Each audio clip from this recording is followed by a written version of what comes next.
కాలేజీలో ప్రవేశీకరణను ఆపాలి.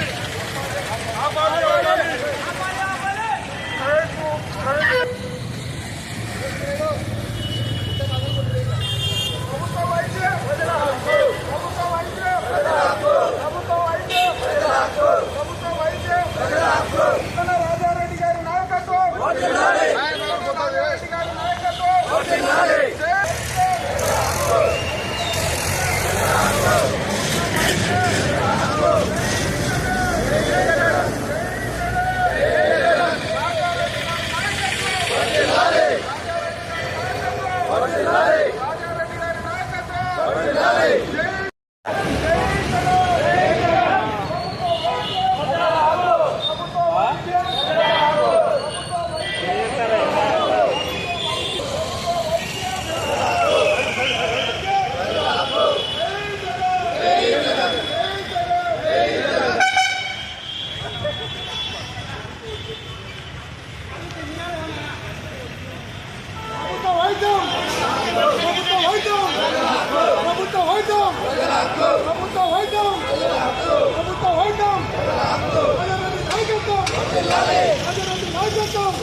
కూటమి ప్రభుత్వం ఐక్యత, కూటమి ప్రభుత్వం ఐక్యత, కూటమి ప్రభుత్వం ఐక్యత.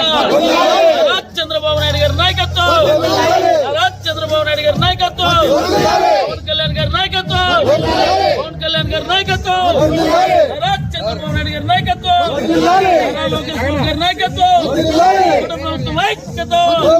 విభిన్న ప్రతిభావంతులకు 7 వరాలు ఇచ్చినటువంటి నారా చంద్రబాబు నాయుడు గారి నాయకత్వం, విభిన్న ప్రతిభావంతులకు 7 వరాలు ఇచ్చినటువంటి నారా చంద్రబాబు నాయుడు గారి నాయకత్వం, నాయకత్వం, పవన్ కళ్యాణ్ గారి నాయకత్వం, పవన్ కళ్యాణ్ గారి నాయకత్వం, వినాయకుడు నారా లోకేష్ బాబు గారి నాయకత్వం, వినాయకుడు నారా లోకేష్ బాబు గారి నాయకత్వం, కూటమి ప్రభుత్వం ఐక్యత, కూటమి ప్రభుత్వం ఐక్యత. 7 వరాలు ఇచ్చినటువంటి నారా చంద్రబాబు నాయుడు గారి నాయకత్వం, విభిన్న ప్రతిభావంతులకు 7 వరాలు ఇచ్చినటువంటి నారా చంద్రబాబు నాయుడు గారి నాయకత్వం, నారా చంద్రబాబు నాయుడు గారి నాయకత్వం, కూటమి ప్రభుత్వం ఐక్యత, కూటమి ప్రభుత్వం ఐక్యత. పవన్ కళ్యాణ్ గారి నాయకత్వం, పవన్ కళ్యాణ్ గారి నాయకత్వం, నారా లోకేష్ బాబు గారి నాయకత్వం, నారా లోకేష్ బాబు గారి నాయకత్వం, కూటమి ప్రభుత్వం ఐక్యత. రాష్ట్రంలో ఉన్నటువంటి విభిన్న ప్రతిభావంతులందరికీ 7 వరాలు ఇచ్చినటువంటి నారా చంద్రబాబు నాయుడు నాయకత్వం, రాష్ట్రంలో ఉన్నటువంటి విభిన్న ప్రతిభావంతులందరికీ 7 వరాలు ఇచ్చినటువంటి నారా చంద్రబాబు నాయుడు నాయకత్వం, కూటమి ప్రభుత్వం ఐక్యత.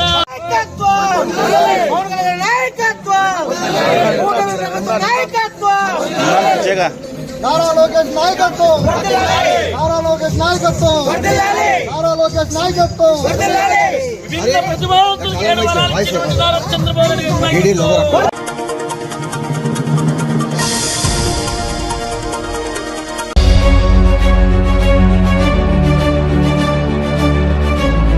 Number 143, Dr. Bayareddy Shabri. Question 143, sir. माननीय मंत्री महोदय, माननीय अध्यक्ष जी, उत्तर सदन के पटल पर रखा गया। माननीय सदस्य, Honorable Speaker, sir. As per the reply given by Honorable Minister, Nandyal and Guntakal trains, there are 4 trains that have been mentioned, and all 4 trains travel at a very odd timings. That is 12:55, 1:30 and 2:20 in the midnight, and also one train in the night, 8:20. So there are thousands of people that travel who are daily commuters and students and also office goers.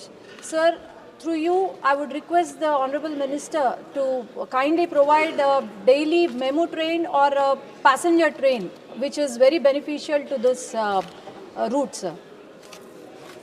Honorable Speaker, sir, honorable member has raised a genuine problem about no daytime train in her constituency between Nandyal and Guntakal. I have checked this entire matter in good detail. There are certain technical issues regarding the maintenance facilities at Nandyal.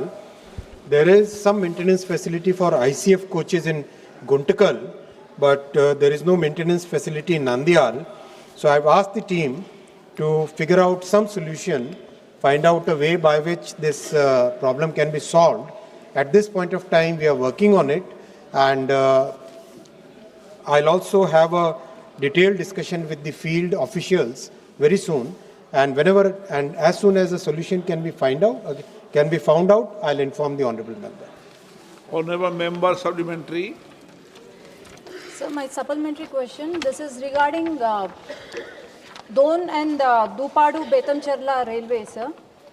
This train, actually the sanction has been there, and also the final location survey was already done in 2023 itself, sir.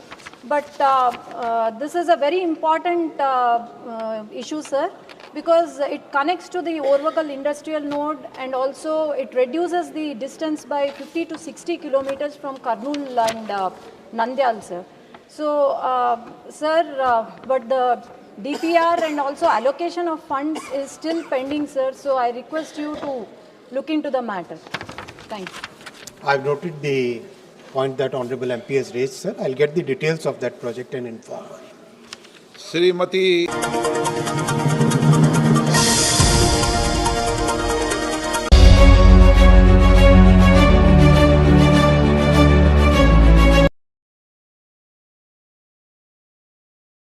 చచ్చిపోతారు నేను acid తాగి చచ్చిపోతాను.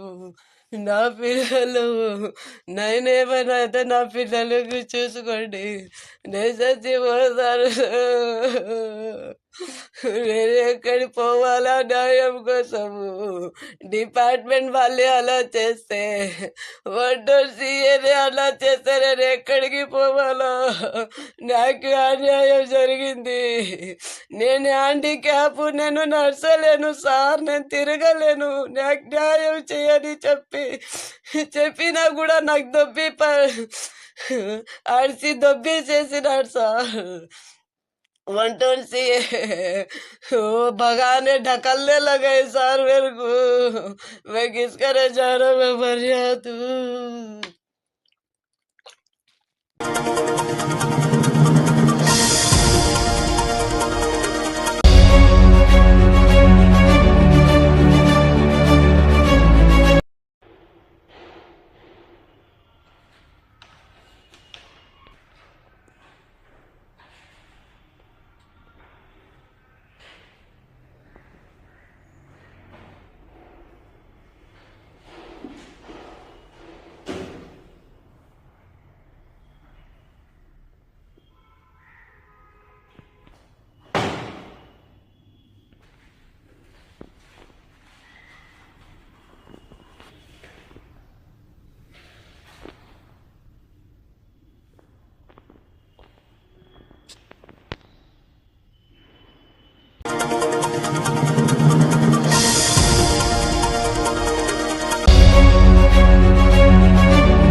ఈ ప్రజా వ్యతిరేక విధానాలు ఏదైతే government కాలేజీలు ప్రైవేటీకరణని వ్యతిరేకిస్తూ వైఎస్ఆర్సీపీ మా కోటి సంతకాల సేకరణ కార్యక్రమం మొదలుపెట్టిందో అందులో భాగంగా ఆళ్లగడ్డ నుంచి మనం ఆళ్లగడ్డ వ్యాప్తంగా ఏదైతే ఈ కార్యక్రమాన్ని తీసుకెళ్లి సంతకాలు సేకరించామో అవన్నీ కూడా ఈరోజు జిల్లా కేంద్రమైన నంద్యాలకి పంపించడం జరుగుతుంది. ఇక్కడ నుంచి ఈ 60,000 మేము ఆళ్లగడ్డ నుంచి దాదాపు 70,000 సంతకాలు సేకరించడం జరిగింది. అంటే ఇన్ని సంతకాలు మేము సేకరించగలిగాము అని అంటే ఇక్కడే ఈ ప్రభుత్వం మీద ఎంత వ్యతిరేకత వచ్చిందో అర్థమైపోతుంది. ప్రతి గ్రామంలో, ప్రతి వార్డులో, ప్రతి దగ్గర కూడా ఈ కార్యక్రమం జరిగింది. ఇంత పెద్ద ఎత్తున వీళ్ళు ఈ 1.5 సంవత్సరంలో ప్రజా వ్యతిరేకత ఇంత వచ్చిందంటే ఒకసారి ఆలోచన చేయాలా. కేవలం వాళ్ళు కక్ష సాధింపు ధోరణిలో తప్పితే ఎక్కడా కూడా ప్రజలకి మేలు చేయాలనే ఆలోచన ఇంత కూడా లేకుండా ఈరోజు కేవలం ప్రజా వ్యతిరేక ధోరణిలో వాళ్ళు వ్యవహరిస్తూ ఉన్నారు. ఈ ప్రైవేటీకరణే కాదు, ప్రతి ఒక్క విషయంలో కేవలం కక్షపూరిత వ్యవహారంలోనే వాళ్ళు వ్యవహరిస్తున్నారు. దీన్ని ఖచ్చితంగా ఖండిస్తున్నాము. ప్రజలందరూ కూడా ఈరోజు పెద్ద ఎత్తున ముందరకు వచ్చారు. రేపు రానున్న కాలంలో కూడా ఇంకా పెద్ద ఎత్తున ప్రజా వ్యతిరేకత వచ్చి వీళ్ళకి తగిన బుద్ధి చెప్పి తగిన శాస్తి చేసే కాలం దగ్గరలోనే ఉందని చెప్పి తెలియజేస్తున్నారు.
హక్కులు లేని మనిషి బానిసతో సమానం, సెట్కూరు సీఈఓ డాక్టర్ వేణుగోపాల్. యువజన సంక్షేమ శాఖ, సెట్కూరు ఆధ్వర్యంలో ఎస్వీఆర్ ఇంజనీరింగ్ కళాశాల, అయ్యలూరు, నంద్యాలలో అంతర్జాతీయ మానవ హక్కుల దినోత్సవం సందర్భంగా సెమినార్ నిర్వహించారు. ఈ సందర్భంలో సెట్కూరు సీఈఓ డాక్టర్ వేణుగోపాల్ మాట్లాడుతూ, మనిషి స్వతంత్రంగా జీవించేందుకు హక్కులు అనివార్యమని, హక్కులు లేని మనిషి బానిసలా ఉన్నట్లేనని పేర్కొన్నారు. ప్రపంచంలోని ప్రతి వ్యక్తి వివక్ష లేకుండా సమాన హక్కులతో జీవించాలని ఐక్యరాజ్యసమితి 1948 డిసెంబర్ 10న పారిస్లో సభ్య దేశాలంతా ఓ కీలక ఒప్పందంపై సంతకం చేసినట్లు గుర్తు చేశారు. అప్పటి నుంచి ప్రతి సంవత్సరం మానవ హక్కుల దినోత్సవాన్ని ప్రపంచ వ్యాప్తంగా జరుపుకుంటున్నారు అని తెలియజేశారు. మన దేశానికి చెందిన స్వాతంత్ర్య సమరయోధులు డాక్టర్ హన్సా జీవరాజ్ మెహతా సహా వివిధ దేశాల మేధావులు కలిసి మానవ హక్కుల సార్వజనీన ప్రకటనను రూపొందించారని తెలిపారు. ప్రతి సంవత్సరం ఒక ముఖ్య అంశాన్ని ప్రాధాన్యతగా తీసుకుని ఐక్యరాజ్యసమితి అమలు చేస్తుండగా, ఈ సంవత్సరం మానవ హక్కులు, మన రోజువారీ అవసరాలు అనే నినాదంతో వివిధ కార్యక్రమాలు ప్రపంచ వ్యాప్తంగా నిర్వహిస్తున్నారని తెలిపారు.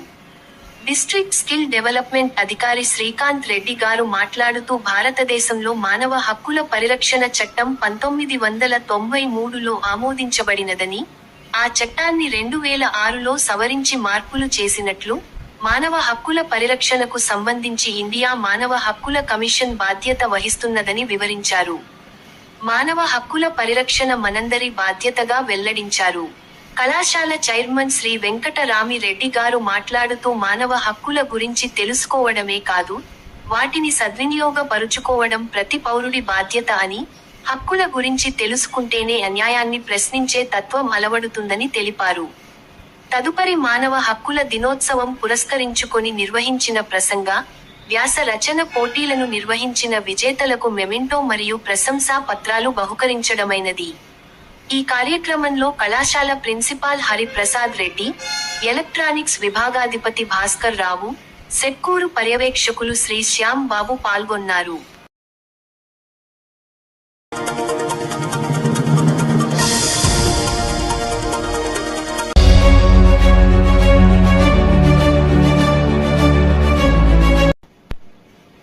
విభిన్న ప్రతిభావంతులకు అన్ని విధాలుగా అండగా ఉంటాం. విభిన్న ప్రతిభావంతులు సామాజిక, ఆర్థిక, రాజకీయ రంగాల్లో రాణించాలి. జిల్లా కలెక్టర్ రాజకుమారి గనియా. నంద్యాల జిల్లా. విభిన్న ప్రతిభావంతులు సామాజికంగా, ఆర్థికంగా, రాజకీయంగా రాణించేందుకు ప్రభుత్వం చేస్తున్న కృషిలో ప్రతి ఒక్కరూ భాగస్వాములవ్వాలని జిల్లా కలెక్టర్ జి. రాజకుమారి అన్నారు. బుధవారం కలెక్టరేట్లోని పీజీఆర్ఎస్ హాలులో 66వ అంతర్జాతీయ విభిన్న ప్రతిభావంతుల దినోత్సవం సందర్భంగా నిర్వహించిన కార్యక్రమంలో ఆమె ముఖ్య అతిథిగా పాల్గొన్నారు. ఈ కార్యక్రమంలో విభిన్న ప్రతిభావంతుల సంక్షేమ శాఖ చైర్మన్ గడుపూటి నారాయణ స్వామి, ఉమ్మడి జిల్లా విభిన్న ప్రతిభావంతుల సంక్షేమ అధికారి Raiz Fatima, DRDA PD Sridhar Reddy, Setkur CEO Venugopal, జిల్లా ఎంప్లాయ్మెంట్ అధికారి కళ్యాణి, జిల్లా నైపుణ్య అధికారి శ్రీకాంత్ రెడ్డి తదితరులు పాల్గొన్నారు. ఈ సందర్భంగా జిల్లా కలెక్టర్ జి. రాజకుమారి మాట్లాడుతూ, సాధారణ ప్రజానీకం, విభిన్న ప్రతిభావంతులు అనే తారతమ్యం లేకుండా సమాజంలో ప్రతి ఒక్కరూ సమాన అవకాశాలతో ఎదగాలనే ఉద్దేశంతో రాష్ట్ర ప్రభుత్వం పలు సంక్షేమ పథకాలు అమలు చేస్తున్నదన్నారు. డిసెంబరు 3న ముఖ్యమంత్రి నారా చంద్రబాబు నాయుడు విభిన్న ప్రతిభావంతుల శ్రేయస్సు కోసం ఇంద్రధనస్సు పథకాన్ని ప్రారంభించారని గుర్తు చేశారు.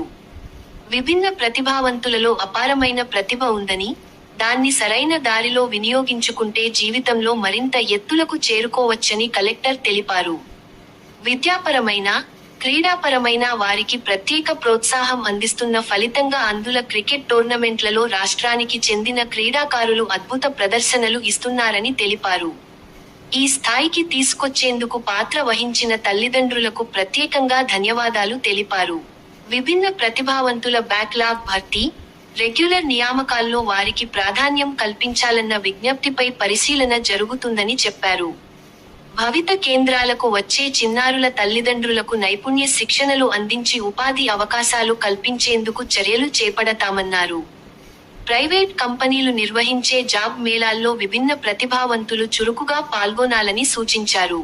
ఉద్యోగుల్లో బదిలీల విషయంలో పారదర్శకత పాటిస్తామని, సర్టిఫికెట్ పునఃమూల్యాంకన కోసం ప్రభుత్వ వైద్యశాలకు తరచూ రావాల్సి వస్తున్న సమస్యను దృష్టిలో ఉంచుకొని గ్రౌండ్ ఫ్లోర్లోనే కంప్లైంట్ బాక్స్ ఏర్పాటు చేస్తామని కలెక్టర్ తెలిపారు. విభిన్న ప్రతిభావంతుల సమస్యల పరిష్కారం కోసం ప్రతి 3 నెలలకు ప్రత్యేక గ్రీవెన్స్ సెల్ నిర్వహించి, అందులో వచ్చిన ఫిర్యాదులను వేగంగా పరిష్కరిస్తామని చెప్పారు. ప్రజా సమస్యల పరిష్కార వేదికకు వచ్చే విన్న ప్రతిభావంతుల సమస్యలను కూడా ప్రత్యేక దృష్టితో పరిశీలిస్తామని భరోసా ఇచ్చారు.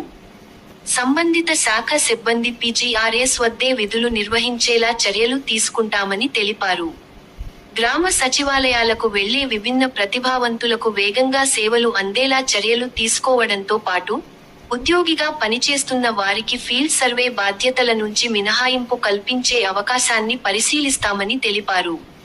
ఇల్లు లేని ప్రతి కుటుంబానికి గృహం కల్పించాలనే సంకల్పంతో రాష్ట్ర ప్రభుత్వం హౌస్ ఫర్ ఆల్ పథకాన్ని ప్రారంభించిందని, గ్రామీణ ప్రాంతాల్లో 3 సెంట్లు, పట్టణాల్లో 2 సెంట్లు కేటాయిస్తున్నట్లు చెప్పారు. నందికొట్కూరు నియోజకవర్గంలోని దేవాదాయ శాఖ భూమిలో కేటాయించిన 450 ప్లాట్ల సమస్యను త్వరితంగా పరిష్కరిస్తామని తెలిపారు. ప్రత్యేక సెలవులు, ప్రత్యేక వాష్రూమ్స్, ర్యాంపులు ఏర్పాటు వంటి అంశాలపై కూడా త్వరిత చర్యలు తీసుకుంటామని హామీ ఇచ్చారు. విభిన్న ప్రతిభావంతుల సంక్షేమ శాఖ చైర్మన్ గడుపూటి నారాయణ స్వామి మాట్లాడుతూ ముఖ్యమంత్రి ప్రారంభించిన ఇంద్రధనస్సు పథకంలో ఆర్టీసీ బస్సుల్లో ఉచిత ప్రయాణం, టికో గృహాల్లో గ్రౌండ్ ఫ్లోర్ కేటాయింపు, సబ్సిడీ రుణాలు, ఎంపీటీసీ, జడ్పీటీసీ పదవుల్లో రిజర్వేషన్, ప్రతి జిల్లాలో దివ్యాంగ భవన్ ఏర్పాటు వంటి వరాలు ఉన్నట్లు తెలిపారు. నెలకు రూ.6,000 పెన్షన్, డయాలసిస్ పేషెంట్లకు రూ.10,000, మంచానికే పరిమితమైన వారికి రూ.15,000 మొదటి తేదీన అందజేస్తున్నట్లు వివరించారు. తదుపరి విభిన్న ప్రతిభావంతుల సంఘాల నాయకులు మస్తాన్ వలి, మహేశ్వర్ రెడ్డి, లక్ష్మీ ఓబులేసు, సుబుల్ భాష, రమణయ్య, బాలసుబ్బయ్య, గంగాధర్, నాగన్న, సుబ్బారావు, సుబ్రహ్మణ్యం, రామకిషోర్, మరియా దాస్, సుధాకర్, జహీరుద్దీన్, గురుమూర్తి, రంగస్వామి, డాక్టర్ గ్రేస్ తదితరులు మాట్లాడారు. ఈ కార్యక్రమం ముగింపులో ఉత్తమ సేవలు అందించిన విభిన్న ప్రతిభావంతుల ఉద్యోగులను మొమెంటో, శాలువాలతో కలెక్టర్ మరియు చైర్మన్ సత్కరించారు. అనంతరం రాష్ట్ర చైర్మన్ను విన్న ప్రతిభావంతులు శాలువాతో ఘనంగా సత్కరించారు. నవజీవన్ చెవిటి పిల్లల సాంస్కృతిక ప్రదర్శనలు ప్రేక్షకులను అలరించాయి.